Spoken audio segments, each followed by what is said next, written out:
Mohan cabinet संपन्न, इन प्रस्तावों को मिली मंजूरी, किसानों छात्रों को भी मिली सौगात, कर्मचारियों के डीए को लेकर बड़ी खबर। मध्य प्रदेश विधानसभा के मानसून सत्र के बाद आज बुधवार को राजधानी भोपाल में सीएम मोहन यादव की अध्यक्षता में कैबिनेट बैठक संपन्न हुई। इस बैठक में ई विधानसभा के प्रोजेक्ट को मंजूरी दी गई। इसके लिए छात्रों की छात्रवृत्ति, नई सिंचाई परियोजना के साथ कई अहम प्रस्ताव को मंजूरी दी गई। मंत्रिमंडल के द्वारा लिए गए फैसलों की जानकारी कैबिनेट मंत्री कैलाश विजयवर्गीय ने दी। उन्होंने बताया कि 14 जुलाई को इंदौर में बृहद वृक्षारोपण किया जाएगा। इसमें केंद्रीय मंत्री अमित शाह शामिल होंगे। एक साथ एक स्थान पर 11 लाख पौधे लगातार वर्ल्ड रिकॉर्ड बनाएंगे। इन प्रस्ताव को मिली मंजूरी। मंत्रिपरिषद द्वारा भारत सरकार द्वारा केंद्र परिवर्तित योजना नेशनल ई विधान एप्लीकेशन को मध्य प्रदेश विधानसभा में क्रियान्वित करने के लिए 23 करोड़ 87 लाख रुपए की परियोजना का अनुमोदन किया गया है। उल्लेखनीय है कि भारत सरकार के डिजिटल इंडिया कार्यक्रम में देश की समस्त विधानसभाओं को पेपरलेस करने एवं उन्हें एक प्लेटफार्म पर लाने का उद्देश्य से भारत सरकार द्वारा केंद्र परिवर्तित योजना नेशनल ई विधान एप्लीकेशन लॉन्च की गई है। लागत की 60% राशि भारत सरकार तथा 40% राज्य शासन द्वारा वहन की जाएगी।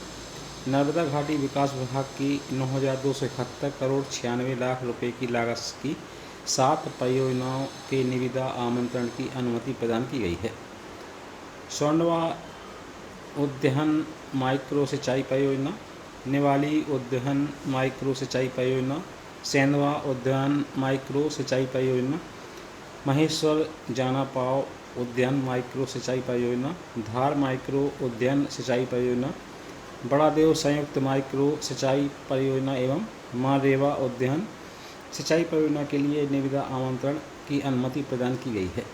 विमुक्त घुमंतु एवं अर्ध घुमंतु जनजाति कल्याण विभाग के अंतर्गत संचालित छात्रावास, आश्रम और सामुदायिक कल्याण केंद्रों में निवासरत विद्यार्थियों को अनुसूचित जाति कल्याण जनजाति कार्य विभाग द्वारा निर्धारित शिष्यवृत्ति दरों के अनुरूप युक्तिकरण की स्वीकृति दी है।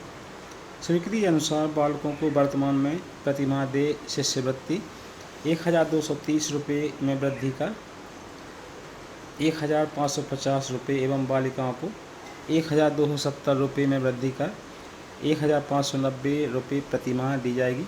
साथ ही अनुसूचित जाति कल्याण जनजातीय कार्य विभाग द्वारा मूल्य सूचकांक के आधार पर आगामी शिष्यवृत्ति की दर में वृद्धि विमुक्त घुमंतु एवं अर्ध घुमंतु कल्याण विभाग के लिए मान्य किए जाने का निर्णय लिया गया है। मंत्रिपरिषद द्वारा बोकरो माइक्रो सिंचाई परियोजना लागत राशि 46 करोड़ रुपये, संचय क्षेत्र 3,310 हेक्टेयर की प्रशासकीय स्वीकृति प्रदान की गई है।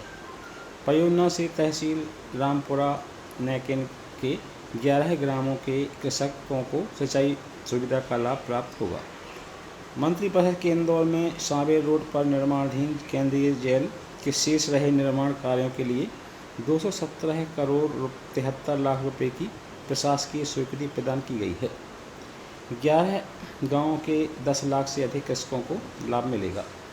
मंत्रिपरिषद द्वारा राज्य शासन के लिए विमान खरीदने हेतु अनुमोदन दिए गए हैं।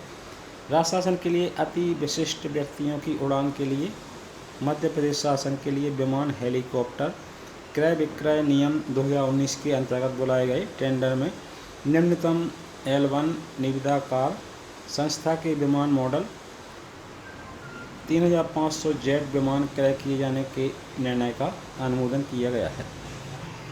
बैठक से पहले क्या बोले सीएम मोहन यादव? मुख्यमंत्री डॉक्टर मोहन यादव ने कहा कि केंद्रीय गृह मंत्री अमित शाह आगामी 14 जुलाई को प्रदेश के सभी 55 जिलों में प्रधानमंत्री कॉलेज ऑफ एक्सीलेंस का एक साथ शुभारंभ करेंगे। एक्सीलेंस कॉलेजों की विशेषता है कि नई शिक्षा के अनुरूप इनमें सभी कोर्स उपलब्ध होंगे तथा एक कॉलेज सभी संसाधनों से युक्त होंगे। युवा पीढ़ी को इन कॉलेजों का लाभ मिलेगा। 20 जुलाई को जबलपुर में इन्वेस्टर्स समिट का आयोजन हो रहा है। प्रदेश में औद्योगिक गतिविधियां के विस्तार के लिए सभी जिलों में सहयोग व मार्गदर्शन कार्यक्रम संचालित किए जाएँ। प्रदेश के स्थानीय औद्योगिक इकाई संचालकों की समस्याओं का समाधान कर उन्हें अपनी गतिविधियों का विस्तार करने एवं निवेश को बढ़ाने के लिए आवश्यक सहायता उपलब्ध कराते हुए प्रोत्साहित किए जाए। पड़ोसी राज्यों के साथ विभिन्न गतिविधियों में समन्वय और सहयोग बढ़ाया जाएगा। राजस्थान के मुख्यमंत्री ने मध्य प्रदेश और राजस्थान के धार्मिक महत्व स्थलों के बेहतर नेटवर्क विकसित करने में रुचि दिखाई है। दोनों राज्यों के बीच नदी जोड़ो अभियान पर भी गतिविधियां चल रही हैं। इसी प्रकार महाराष्ट्र के साथ भी नदी जोड़ो अभियान की संभावनाओं पर चर्चा हुई। नवाचार से छिंदवाड़ा सहित अन्य जिलों में पर्याप्त सिंचाई सुविधा उपलब्ध हो। आज की कैबिनेट की बैठक में कर्मचारियों के डीए को लेकर कोई चर्चा नहीं की गई, इसलिए कर्मचारियों को निराशा ही हाथ लगी। तो साथ ही जानकारी पसंद आई हो वीडियो को लाइक करें, शेयर करें। धन्यवाद।